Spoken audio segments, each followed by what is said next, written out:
Fox host Brian Kilmeade says the IRS is coming to kill you. Before the IRS took it down yesterday, there was a posting, watch this, on their website that listed the job requirements for a special agent's position. The major duties require agents to, quote, carry a firearm and be willing to use deadly force if necessary. A little like James Bond, but instead of hunting down evil maniacs, these agents hunt down and kill middle-class taxpayers that don't pay enough. It's Joe Biden's new army. It's Joe Biden's new army, everybody. They're going to hunt you down. They're going to kill you. Middle-class taxpayers for not paying enough. This is deranged. I don't think you quite understand how deranged this actually sounds. I mean, this is insanity. Wow. But Jeff, what about the government buying ammunition? Okay, well, let's look at the facts here. The FBI was attacked on Thursday in Cincinnati. We've had numerous posts of the right being obsessed at the idea of shooting at federal agents. In fact, we've had the Bundys, remember those guys shooting at federal agents. We've had anti-government violence, these sentiments at all-time highs from the right wing, which, by the way, have killed far-right violence. People that are anti-government have killed more Americans than terrorists from 9/11 killed, okay? And now you have polls, and I've showed you those polls before, where at least a quarter of all Americans think that violence against the government, in some cases, is justified. Gee, I wonder why some of these IRS agents, because guess what? Nobody likes to pay taxes. Yeah, of course. I don't like to pay taxes, but I do it anyway, because guess what? I like having a society, right?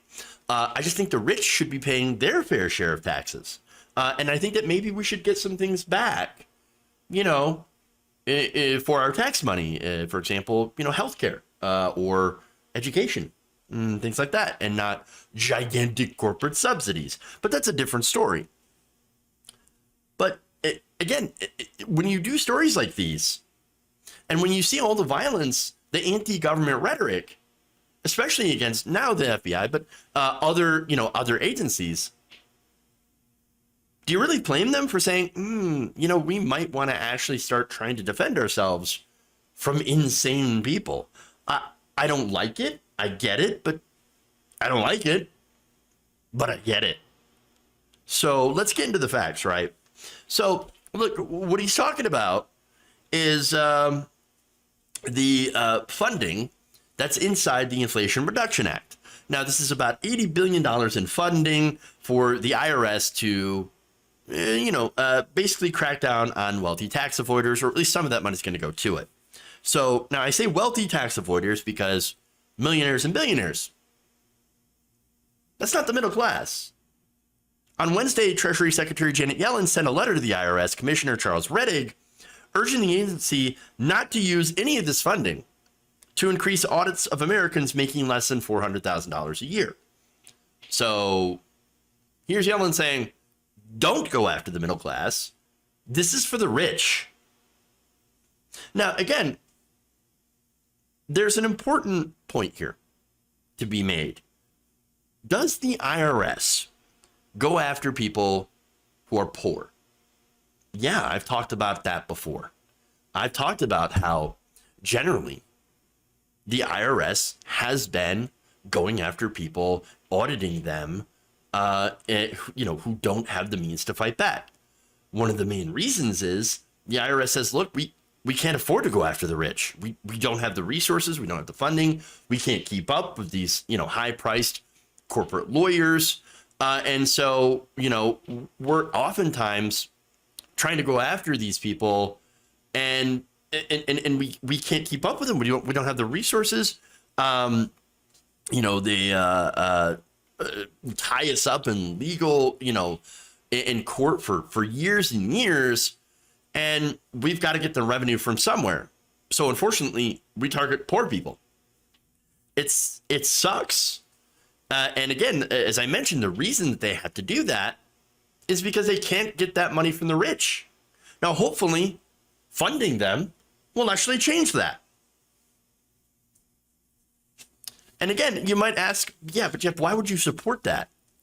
Again, if we actually fund them and actually make rules that say you need to go after the real cheats, you have to go after these corporations that pay nothing or very little in taxes, or these incredibly wealthy, hedge funders that are trying to get around the already established rules, then I think that's actually going to help poor people in the end.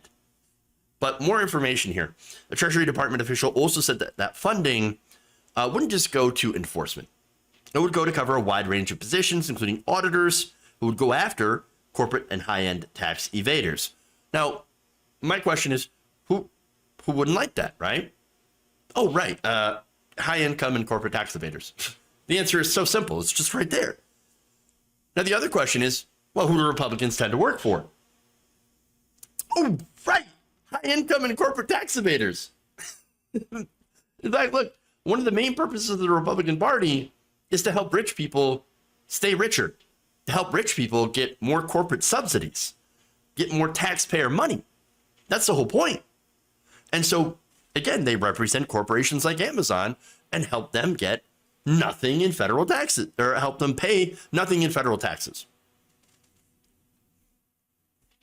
That's what they do. And so, look, people like Kilmeade, what they're doing is lying to you on behalf of their corporate donors who just don't want to pay their fair share in taxes. Now, the other lie here, too, from Kilmeade is that they're hiring 87,000 new tax collectors. So that's very important, that language, right? Well, just because you work for the IRS doesn't mean you're a tax collector. You know they have other positions there, right?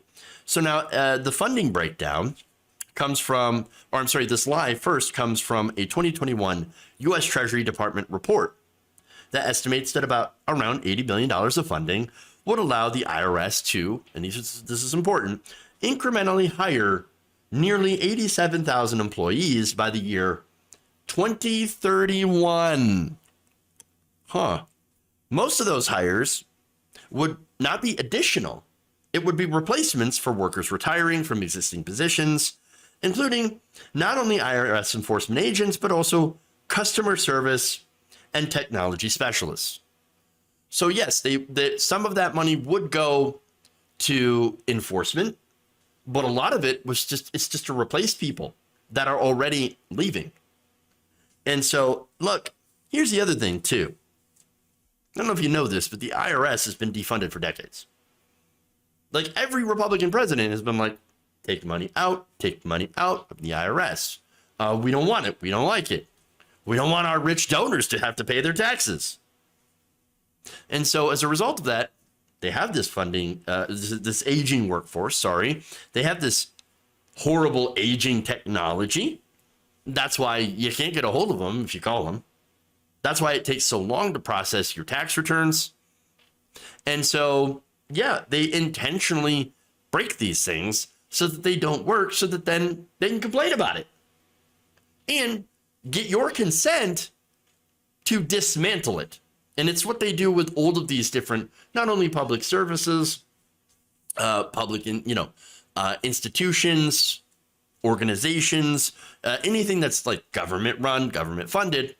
They starve of revenue, except for the military, to be fair, so that they can break it down later on.